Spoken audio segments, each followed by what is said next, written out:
Whatever you do over and over again becomes a habit. So today we have an entire generation of people who have the habit of watching screens all the time. And as a result, their lives go very, very slowly.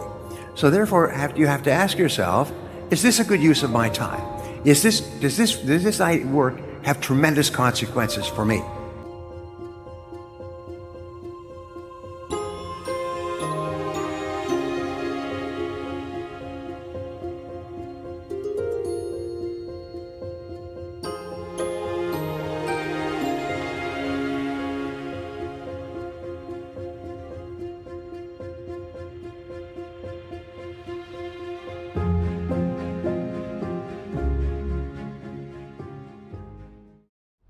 When I was a young man, I came across a statistic that you've seen. It said that the average person only uses about 10% of their potential, and the other 90% is left unused throughout their lifetime. Well, recent research shows that that statistic is not true. The average person only uses about 2% of their potential, and the other 98% is stored like treasure buried in the ground, and it's never used. And what do people use their 2% for? Well, they use it mostly for conversation at work and with their friends. They use it for messaging and tweeting. They use it for watching television. Average person watches a screen, 3 to 5 hours per day.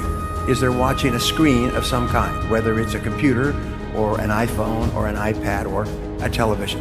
And most of what they're watching is in category 2. It's completely irrelevant and unimportant. It makes no difference in their lives at all. But whatever you do over and over again becomes a habit. So today we have an entire generation of people who have the habit of watching screens all the time. And as a result, their lives go very, very slowly. So therefore, you have to ask yourself, is this a good use of my time? Does this work have tremendous consequences for me? So when I came to studying thinking, I said, what is the activity that has the greatest potential consequences for you in your life? And the answer is thinking, because the quality of your thinking determines the quality of your actions. The quality of your actions determines the quality of your results. And in life, everything is results. Now, whatever age you're at, if you look at other people who are successful, there's one quality that successful people have, and that's that they get a lot of results. They are known by everybody as the people who get the most results. They're extremely result-oriented. They think about results all the time. What is the characteristic of unhappy and unsuccessful people? Is they waste most of their time. What do people at work waste most of their time in? They waste it talking to their friends. When they go to work in the morning, they don't go to work, they go and find somebody to talk to. And it's sort of like ducks in the farmyard, quack, quack, quack, quack, quack. If you go into any business office, everybody's going quack, quack, quack. And then it's lunchtime, so they all go out, quack, quack, quack. And they all come back, quack, quack, quack. And nobody does any work. Everybody is quack, quack, quacking, and then they come in, they check their email, and they check their Facebook, and then they go into quack, quack, and have some coffee, and then they go home. I have noticed that the work day in Russia is from about 8 o'clock in the morning until about 5 o'clock at night. However, when I drive in the traffic, by 3:30 in the afternoon, the roads are full of cars. Why is that? Because everybody who gets off work at 5 o'clock is actually going home early so they can watch television. And they're going home early so that they can get ahead of the traffic. Quack, quack, quack. So most time at work is wasted. So I'll give you another technique to transform your life. It's when you go to work all the time. When you go to work, when you start first thing in the morning, just work all day. And don't do anything but your work. If somebody wants to talk to you, quack, quack, quack, quack, you say, yes, but not now. Let's talk after work. Or let's talk on the weekend. But right now, I have to do my work. And eventually people will stop talking to you. And they'll go and talk to other people, quack, quack. And you will accomplish 2 or 3 times as much each day if you just go to work and start work and work all day long.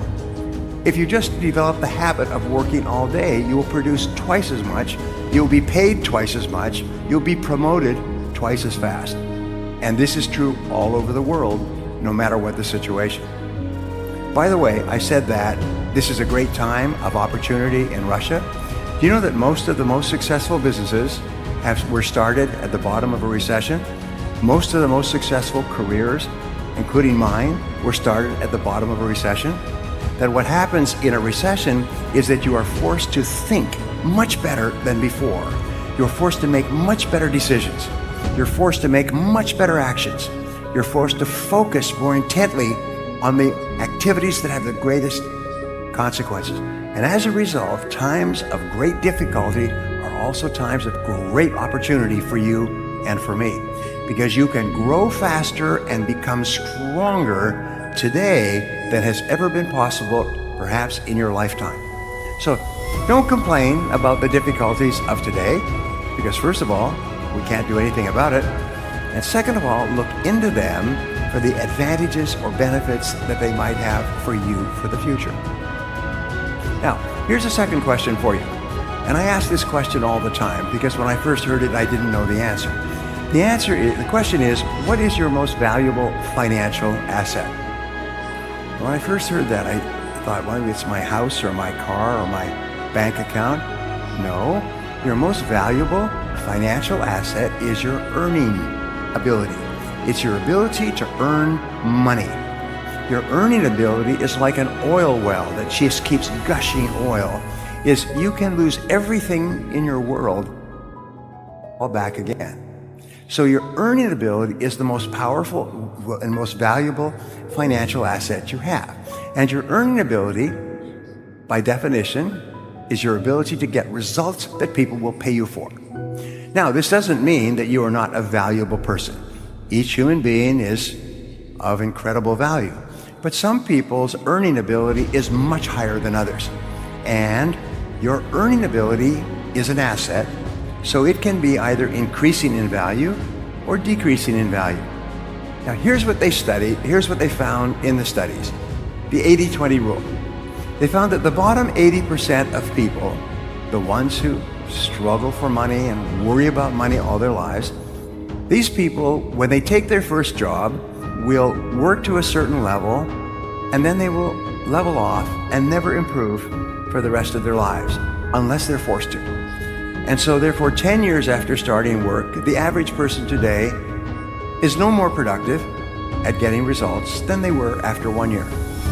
But they find that the people in the top 20% are very different.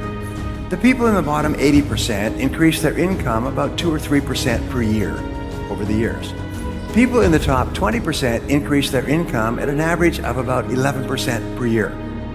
If your income goes up 11% per year, you will double your income every 6 or 7 years.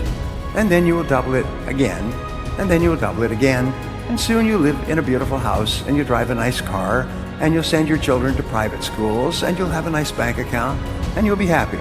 But if you don't keep increasing your income, nothing good will happen. Now, what is the difference? The answer is the people in the bottom 80% don't learn anymore after they leave school. But the people in the top 20% are always learning new things. And as a result, they are increasing their earning ability. Now, one of my favorite statistics is the measurement of the highest paid people in America. And by the way, these statistics are true in almost every country. They looked at the 500 top executives of the 500 biggest companies. And every year they do this calculation. They find that last year, the average person earns about $10 million. Now, this person started off at the beginning, at their first job, with no earning ability, no ability to get results at all. And then somehow today, their companies are willingly paying them $10 million to come to work. What has happened? Well, the average top executive earns 257 times the average pay of the person in their company. 257 times. We're not talking about twice as much or 3 times as much. We're talking about 257 times. Some top executives earn 300 and 400 times the amount paid to the average person in their company. How can this happen? Well, here's what they discovered. Every year, and many people here are in this situation, every year about 1.5% of the population starts work for the first time. They take their first job as adults. And so it's like a big marathon. It's a big race, and everyone lines up, and then the gun goes off, bang, and everybody starts to run. And then, just like a marathon, some people get way ahead, in this case, in the earnings race. The great majority stay in the middle, and some people fall well behind. So they just finished a 25-year study, which I think is one of the great studies on success that's ever been done. They asked, how is it that these people can be earning so much money in paycheck? They're receiving a pay of almost $1 million a month for going to work. And if they lost their job for any reason, another company would hire them immediately and pay them $10 million a year. How can this happen? So, these researchers at a major university went back and they said, well, these people must be very intelligent. They must have special gifts. They must have special qualities or talents that could enable them to be so successful in life. So they went back and looked at their school records and the records at their first job and their second job. And you know what they found? These people were just average. Even when they started off their work life, they didn't look any different from anyone else. They were just average. But then they all started to practice a single strategy. And this is the strategy that will change your life and your career forever. And it's so simple, you can't believe it. When these people took their first job, the first thing they would do is they would go to their boss and they would say, boss, I want to make a valuable contribution in this work, and I want to be successful in this company. What one skill would help me the most to be more successful, to make a more valuable contribution? And the boss would say, well, if you were very good at this, negotiating or team building or selling or reading financial statements, if you were really good at this, then you would be much more valuable than an average person. So they would say, okay, and they would write down the development of that skill as a goal. Just like a lesson plan for a subject in school. If you say you wanted to be a doctor or an engineer, they would tell you the courses that you would have to take to get that degree. So in this case, they would decide, all right, I would need to read these books. And they would ask, what are the best books on this skill? And they would write it down. And then they would ask, what are the best audio programs to listen to for this skill? Preferably Brian Tracy audio programs, they're the best. And third of all, what courses and seminars should I attend in order to develop this skill? And finally, what can I do every day to develop this skill? How can I take action? And they would go to work and they would work on this one skill. Like a sniper rather than a machine gunner, they would work on a single skill. And it might take them a month, and it might take them 3 months, and it might take them a year, but they would work every day on that skill. And here's the magic number. The magic number was 2 hours per day, 5 days per week, 10 hours in all. 2 hours per day of personal study on a single skill, 5 days per week. Now, here in Moscow, how many total hours are there in a week? Now, how many total hours? Total hours are there in a week? It's 24 hours per day times 7. You can use a calculator if you like, or you can ask your friend.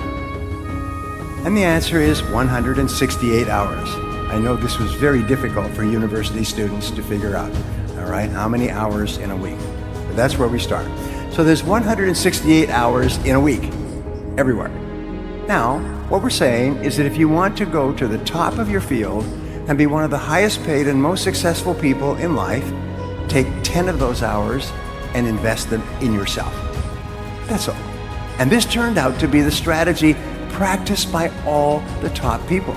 I have worked with the presidents of some of the biggest companies in the world, and they spend 2 to 3 hours each week reading and upgrading their skills. Do you know who the third richest man in the world is? It's a man named Warren Buffett. Warren Buffett worked delivering newspapers when he was 14 and 15 years old. He would get up at 5 o'clock in the morning, and when it was dark and everyone was sleeping, he would deliver newspapers, and he did this for more than 2 years.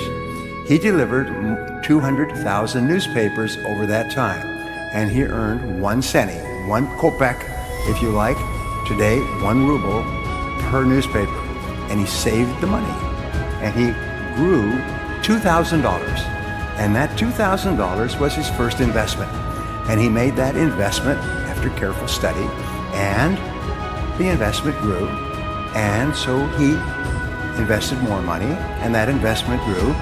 Last year, his total investments are worth $350 billion, third or fourth largest single company in the United States, one of the biggest companies in the world. Last year, his profits were $25 billion. By the way, $25 billion is good. That's a good amount for one person to grow a company that generates $25 billion in profits. And Warren Buffett has the same schedule almost every day. And what he does is he comes to work and he spends 80% of his time studying and reading in the subjects relative to his business. Only 20% is in meetings or phone calls or anything else. He spends 80% of his time learning new things so he can make better decisions and get better results. So a question I sometimes ask adults, how many hours a week do you spend studying new subjects to help increase your productivity and your value? So they found that these experts, these highly paid people, looked upon earning ability like a ladder. And a ladder has steps, and each step is a skill. And when you learn a new skill, you increase your earning ability. Also, you increase your ability to use your other skills.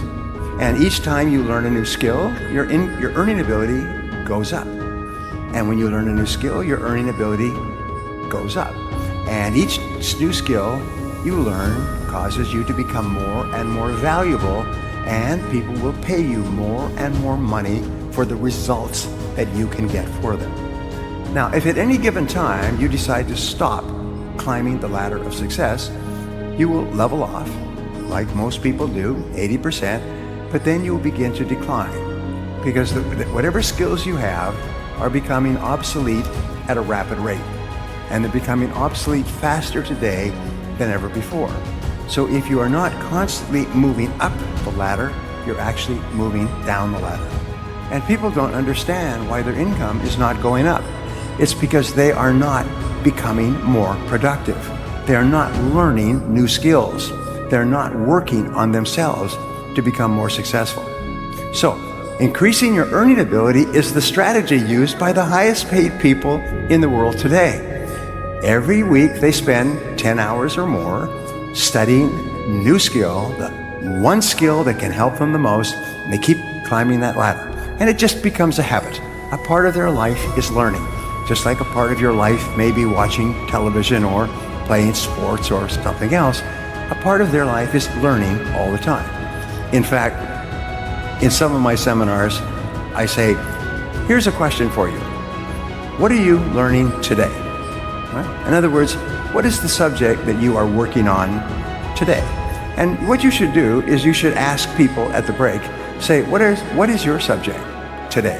What are you working on? What are you learning about today? And everybody should have an answer. Well, today I'm working on strategy. Today I'm working on sales. Today I'm working on presentations. Today I'm working on team building. Everybody should be working on developing a new skill. A friend of mine wrote a best-selling book a couple of years ago, and basically what it said is whatever got you to where you are today is not enough to keep you there. Today, to go any further, you must develop new skills and new skills. How long does this go on? All your life. For the rest of your life, when you are surrounded by rapid changes in information and technology and competition and government policies, as long as there's rapid change going on outside of you, there must be rapid change and even faster change going on inside of you if you want to be successful. So, the top people are the ones who keep learning new skills all the time. Now, I was reading something in philosophy a couple of years ago, and it said there are only certain things that a person can do for themselves. A person can only breathe for themselves.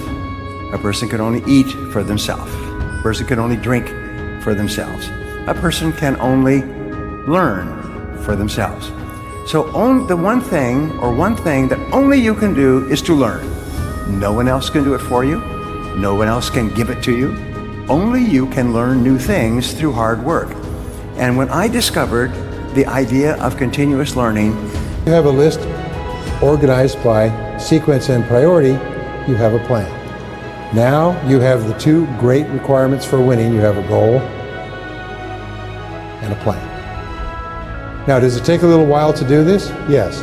But once you have the goal and the plan, the very act of completing them programs them into your subconscious mind. We, in our advanced coaching programs, we teach people to write down and create goals and plans. And then once they've done it all, 90 days later they come back. I say, how many of you reviewed your goals and plans in the last 90 days? Most of them didn't do it. How many of you achieved your goals and plans? All of them. The most amazing darn thing, because by writing them out, they've programmed them into their subconscious mind, which passes it off like a baton to the superconscious, which then works 24 hours a day to bring it into their lives. And the most remarkable coincidences occur. Things start to happen. The phone rings. People sit down next to you socially and give you advice. Your boss gives you opportunities. Doors open. You get intuitions and insights. The most phenomenal thing, because you've programmed yourself with a goal and a plan. That's why people with goals and plans, according to the best research, accomplish 10 times as much as people without goals and plans. 1,000% more than people without. So write down what you want and make it clear so that the universe can help you get it. Emmett Fox, who I mentioned before, wrote a book many years ago called The Mental Equivalent.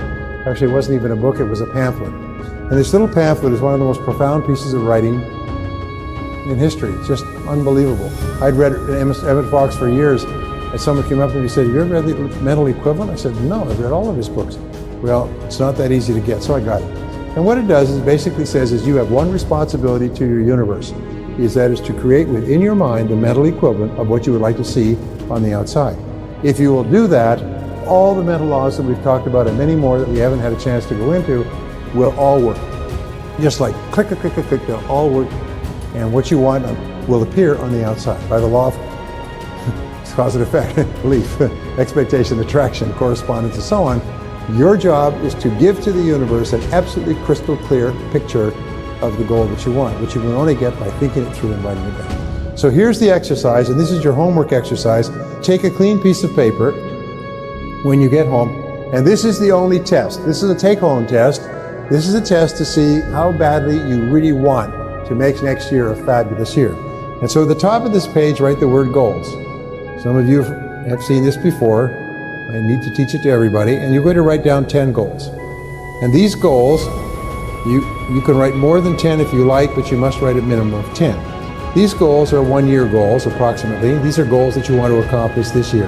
Health, income, car, travel, fitness, and so on. You write them in the present tense as though a year has passed and you are reporting they've already been achieved. I drive such and such a car. I live in such and such a house. I weigh certain many pounds. I take such and such a vacation. I write down, one of my goals is spend time with my family. The more often I write it down, repeatedly, the more time I spend with my family. If it's an important goal, then and you don't write it down, what happens is it gets shuffled aside. You write it and make it positive.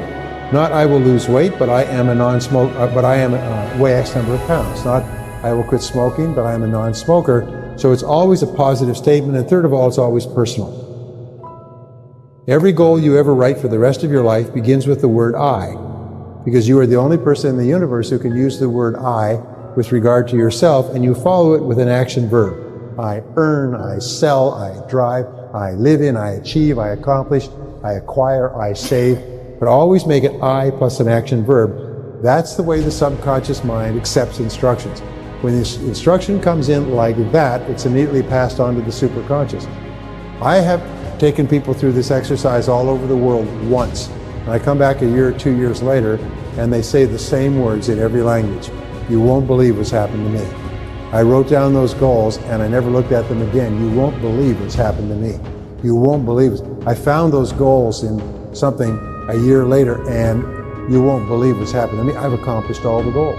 I never looked at it again. Because when you write down a goal, you activate 3 learning modalities. The visual, you can see it. The auditory, you sub-vocalize it, you say it to yourself, and the kinesthetic, you write it. All three together goes, and it goes straight into the subconscious mind, and it's passed on like one of those vacuum tubes where messages in old stores goes, boom, straight into the superconscious. You just go on with the rest of your life, and 24 hours a day, this great superconscious mind is working to bring the goal into your life.